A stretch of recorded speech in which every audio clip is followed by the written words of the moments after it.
Bonjour à tous et merci de nous rejoindre sur Futur TV pour cette nouvelle édition de la rédaction. Voici les titres de ce journal. Samir Jaja lance la bataille pour la présidence de la République. Les forces libanaises annoncent officiellement sa candidature lors d'une réunion des instances dirigeantes du parti à Mahrab. Michel Sleiman regrette le retrait du projet de loi relatif à la proportionnelle de l'ordre du jour de la prochaine séance plénière du Parlement. Le projet sur la nouvelle loi électorale n'a pas obtenu assez de voix pour lui conférer le caractère de double urgence. Une photojournaliste allemande abattue en Afghanistan à la veille de l'élection présidentielle. Sa collègue canadienne est grièvement blessée.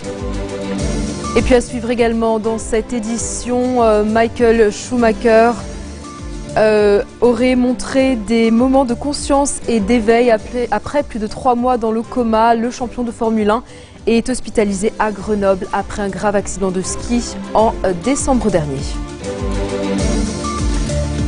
Samir Jaja lance la bataille pour la présidence de la République. Les forces libanaises ont officiellement annoncé sa candidature ce vendredi lors d'une réunion des instances dirigeantes du parti à Mahrab. Lors d'une réunion, l'annonce a été faite par le vice-président des forces libanaises, le député Georges Adouen.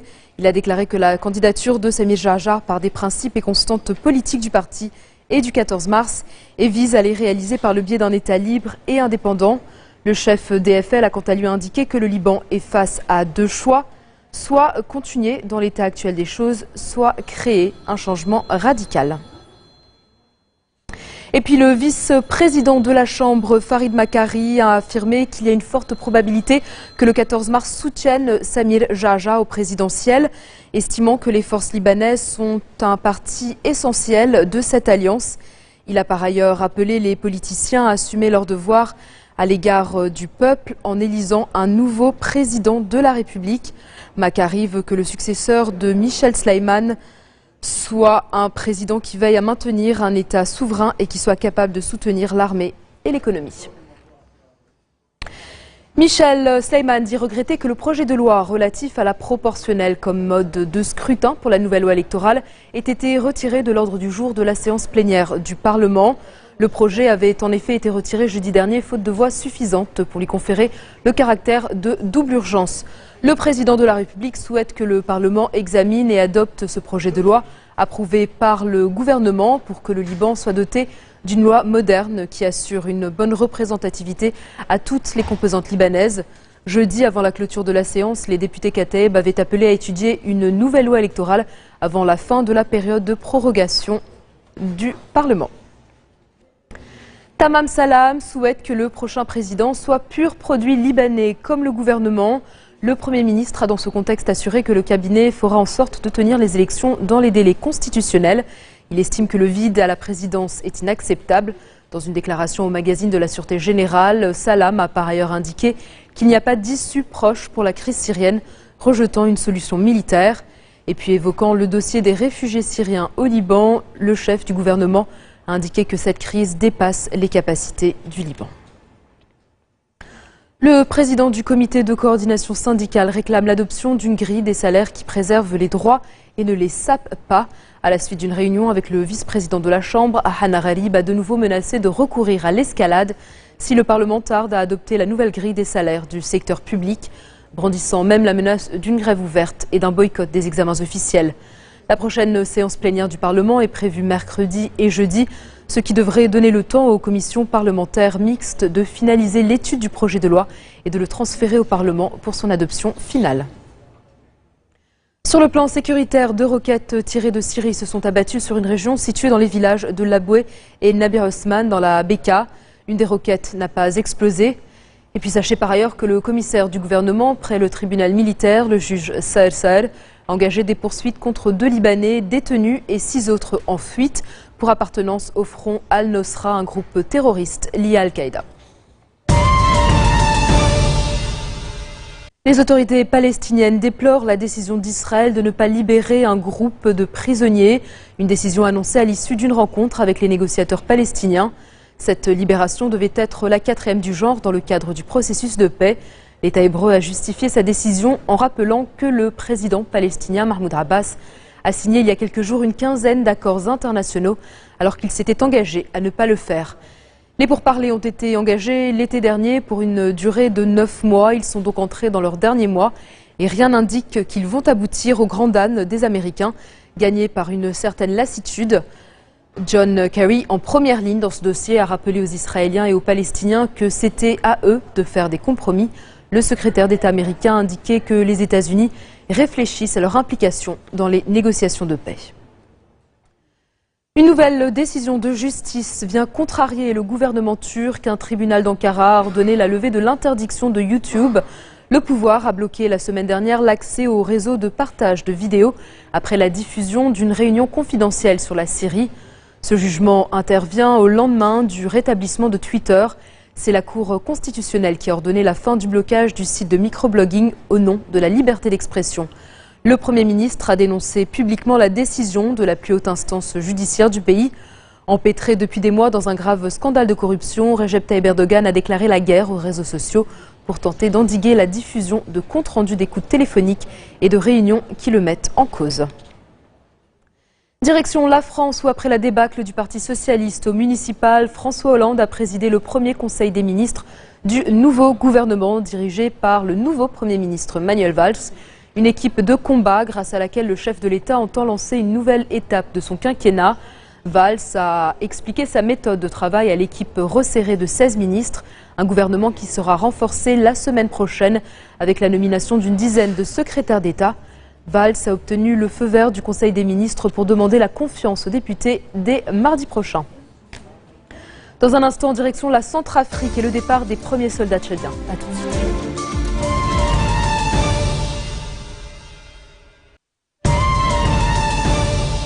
Retour sur le plateau de l'info de Futur TV. Un homme habillé en policier a tiré sur 2 journalistes occidentales ce vendredi dans l'est de l'Afghanistan. L'une a été tuée et l'autre est grièvement blessée. Il s'agit respectivement de la photojournaliste allemande Anja Niedringhaus et de la journaliste canadienne Kathy Gannon qui travaillaient toutes deux pour l'agence Associated Press. Elles se trouvaient dans une petite ville à la frontière du Pakistan lorsqu'elles ont été attaquées. Cette attaque intervient à la veille de l'élection présidentielle en Afghanistan, un scrutin que les talibans se sont jurés de perturber à tout prix, y compris en attaquant les bureaux de vote. Le mois dernier, un journaliste afghan très renommé de l'AFP avait été tué avec 8 autres personnes. Des tireurs talibans avaient ouvert le feu dans un hôtel de luxe pourtant très protégé du centre de la capitale, Kaboul. Et puis on reste en Afghanistan où des millions d'électeurs sont appelés aux urnes demain pour élire leur nouveau président.